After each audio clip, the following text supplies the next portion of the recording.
اللہ تعالیٰ نے جمعہ کے دن کو خاص اہمیت دی ہے۔ یہ دن مسلمانوں کے لیے ایک اجتماعی عبادت کا دن ہے، جب سب لوگ مسجد میں اکٹھے ہو کر اللہ کا ذکر کرتے ہیں اور خطبہ سنتے ہیں۔ رسول اللہ صلی اللہ علیہ وسلم نے فرمایا، سب سے بہترین دن جس پر سورج طلوع کرتا ہے وہ جمعہ کا دن ہے۔ اسی دن آدم علیہ السلام کو پیدا کیا گیا، اسی دن انہیں جنت میں داخل کیا گیا اور اسی دن انہیں جنت سے نکالا گیا، اور قیامت بھی جمعہ کے دن قائم ہوگی۔ نماز جمعہ گناہوں کی معافی کا ذریعہ ہے۔ رسول اللہ صلی اللہ علیہ وسلم نے فرمایا، جو شخص جمعہ کے دن غسل کرے، پھر مسجد جائے، خطبہ سنے اور خاموشی اختیار کرے، اس کے اس جمعہ اور اگلے جمعہ کے درمیان کے گناہ معاف کر دیے جاتے ہیں۔ جمعہ کے دن ایک ایسی گھڑی ہے جس میں دعا قبول ہوتی ہے۔ رسول اللہ صلی اللہ علیہ وسلم نے فرمایا، جمعہ کے دن ایک ایسی گھڑی ہوتی ہے کہ اگر کوئی مسلمان بندہ اس وقت میں اللہ سے کچھ مانگے تو اللہ تعالیٰ اسے ضرور عطا فرماتا ہے۔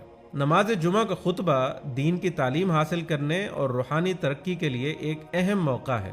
خطبے کے دوران خاموشی اختیار کرنا ضروری ہے، کیونکہ رسول اللہ صلی اللہ علیہ وسلم نے فرمایا، جب امام خطبہ دے رہا ہو تو تم خاموش رہو اور کان لگا کر سنو۔ نماز جمعہ ایک عظیم عبادت ہے جو ہمیں دنیاوی مصروفیات سے نکال کر اللہ کی یاد میں مشغول کرتی ہے۔ یہ ہمیں اجتماعی طور پر دین کی تعلیم حاصل کرنے، اپنی اصلاح کرنے اور اللہ کے قریب ہونے کا بہترین موقع فراہم کرتی ہے۔ آج کے دن ہم سب کو یہ عہد کرنا چاہیے کہ ہم نماز جمعہ کو اپنی زندگی کا حصہ بنائیں گے اور اس کی فضیلت کو سمجھ کر اس کا حق ادا کریں گے۔ اے اللہ، ہمیں نماز جمعہ کی اہمیت کو سمجھنے اور اسے خشوع و خضوع کے ساتھ ادا کرنے کی توفیق عطا فرما۔ آمین۔